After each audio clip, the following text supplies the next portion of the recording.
Salam kemenangan. Saya senang sekali menyapa saudara sekalian. Hari ini saya akan sharing firman Tuhan yang diambil dari 1 Korintus 9 ayat yang ke-25. Demikian firman Tuhan. Tiap-tiap orang yang turut mengambil bagian dalam pertandingan menguasai dirinya dalam segala hal. Mereka berbuat demikian untuk memperoleh suatu mahkota yang fana, tetapi kita untuk memperoleh suatu mahkota yang abadi. Judul firman Tuhan hari ini adalah penguasaan diri. Saya tertarik untuk mengangkat topik ini karena banyak hal, banyak masalah, banyak persoalan yang terjadi di dalam hidup kita disebabkan oleh karena tidak bisa menguasai diri. Penguasaan diri adalah suatu sikap individu yang dapat mengarahkan atau mengontrol diri sendiri sehingga tidak mudah terpancing oleh amarah, tidak mudah terpancing emosi yang negatif. Ada beberapa hal yang membuat orang itu susah untuk menguasai diri. Yang pertama, karena panik, karena kondisi yang menyulitkan. Saya kasih contoh, Markus 4 ayat 38, ketika murid-murid ada di perahu bersama Yesus, dihantam oleh ombak yang besar, mereka takut. Dan ketika mereka takut, mereka panik, mereka marah, tidak bisa menguasai diri, sampai katakan begini, "Guru, engkau tidak peduli kami binasa."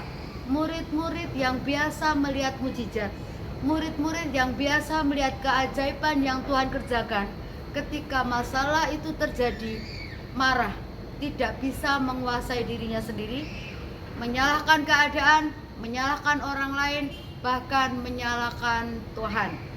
Yang kedua, penyebab orang tidak menguasai diri karena panik, keadaan tidak sesuai dengan harapan. Peristiwa Getsemani, Yohanes 18 ayat 10, bagaimana ketika Yesus ditangkap, Petrus tidak bisa menguasai emosinya. Dia marah, dia ambil pedangnya, dan dia menetakkan atau memutuskan telinga imam besar yang namanya Malkus. Ternyata begini saudara, kehebatan seseorang bukan karena pendidikan yang dimiliki, kekuatan seseorang bukan karena jabatan yang dia punya, tetapi kekuatan dan kedewasaan seseorang kalau dia bisa menguasai dirinya.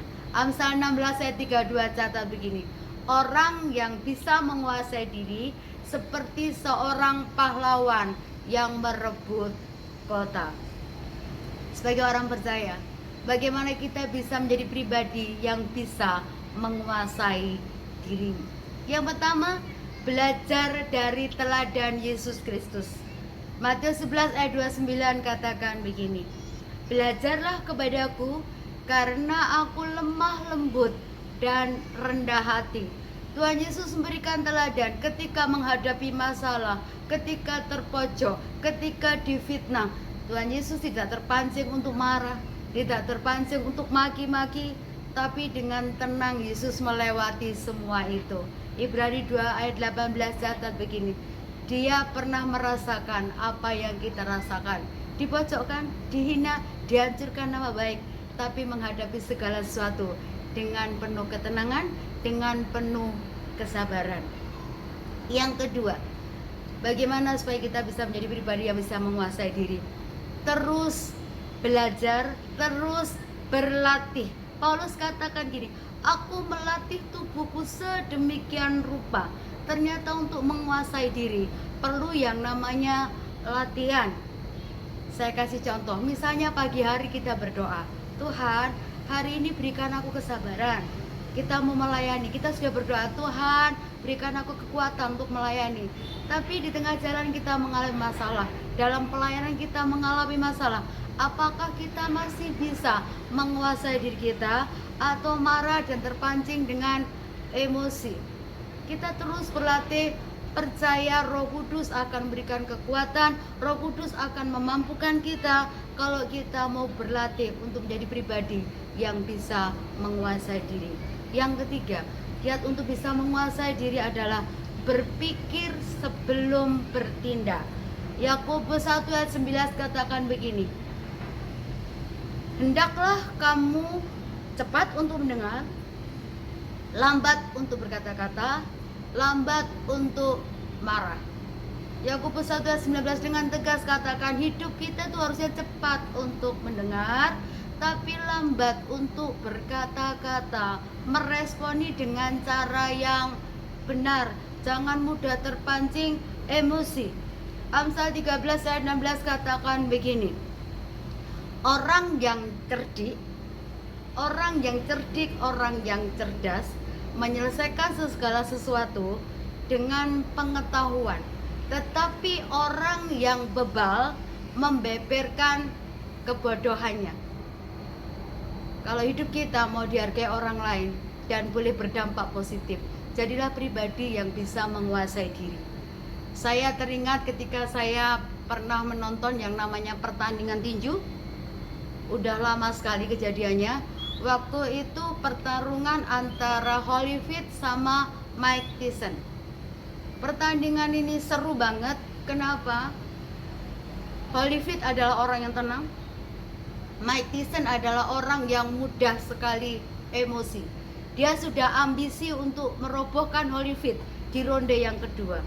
Sepanjang menonton pertandingan itu saya fokus. Kenapa? Ketika Mike Tyson menyerang Holyfield, Holyfield tenang, Holyfield bertahan. Tyson terus menyerang, Holyfield dengan tenang dan bertahan. Tapi apa yang terjadi?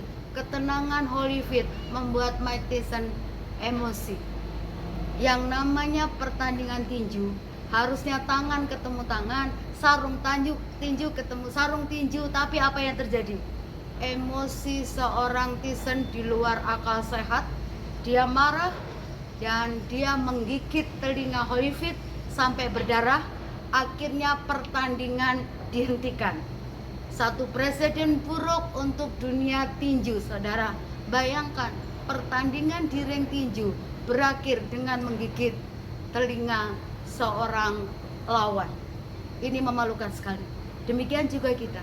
Kalau kita dalam hidup ini tidak bisa mengontrol emosi kita, nggak bisa menguasai emosi kita, kita akan menjadi pribadi yang mempermalukan diri sendiri. Orang nggak akan respect sama kita. Oleh karena itu firman Tuhan katakan begini, Galatia 5 ayat 22 sampai 23. Buah roh itu kasih, sukacita, damai, sejahtera, kebaikan dan sebagainya. Ditutup dengan penguasaan diri. Ingin menjadi orang yang berarti di hadapan Tuhan dan di hadapan manusia, jadilah orang-orang yang bisa menguasai diri. Tuhan Yesus memberkati. Salam.